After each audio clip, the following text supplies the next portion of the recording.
আমের আইসক্রিম বানানোর জন্য সকাল থেকে মাথাটা নষ্ট করে ফেলছে।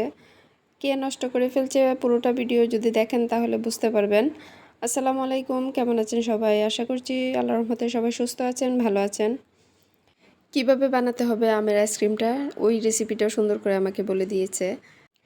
প্রথমে আমগুলোকে ছিলে তারপরে তুমি কেটে নিবে ছুরি দিয়ে। কেটে নিয়ে তারপর তুমি কি করবে জানো? ব্লেন্ডারে ব্লেন্ড করে তারপর ওটাকে জুস বানিয়ে তারপর কি করবে জানো? ওটাকে আইসক্রিমের বক্সে ভরে তারপর কি করবে জানো? ফ্রিজে রেখে দিবে। আসলে এই কথাগুলো বলেছে আমার ছেলে। ও এক এক করে আমাকে বলে দিচ্ছে এভাবে এভাবে এভাবে করবে। তো ওর নানুমণি করে দিয়েছে, আসলে আমি করিনি। ওর মতো করে যেভাবে বলে দিয়েছিল ঠিক ওইভাবেই করেছে। আচ্ছা যাই হোক, আমি অন্য একটা কথা বলবো।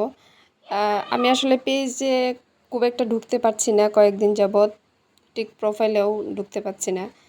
এই যে একটা আতঙ্ক, সেটা হচ্ছে যে রাসেল ভার নাকি জানি একটা আতঙ্কের বিষয় আসছে। আমার মতো আতঙ্কিত কে কে থাকেন জানি না।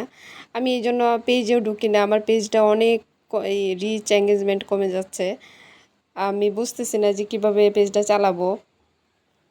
ভাইরাল হওয়ার জন্য এইরকম আতঙ্কের একটা বিষয়, এটা তো মূলত আসলে অনেক ভয়, এটা অনেকেই ভয় পায়, অনেকেই।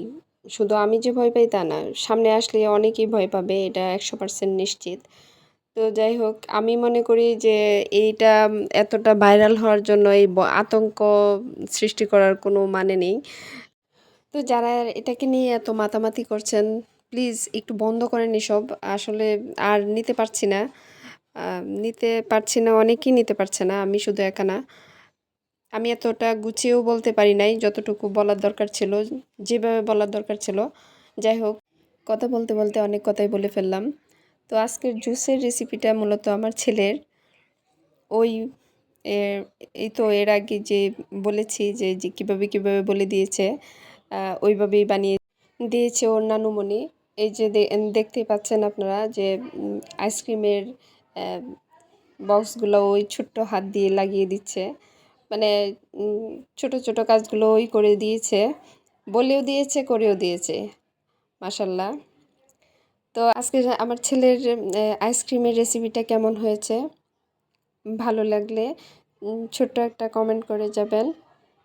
আর সবাই ভালো থাকবেন, সুস্থ থাকবেন। আজকে এই পর্যন্ত, আল্লাহ হাফেজ।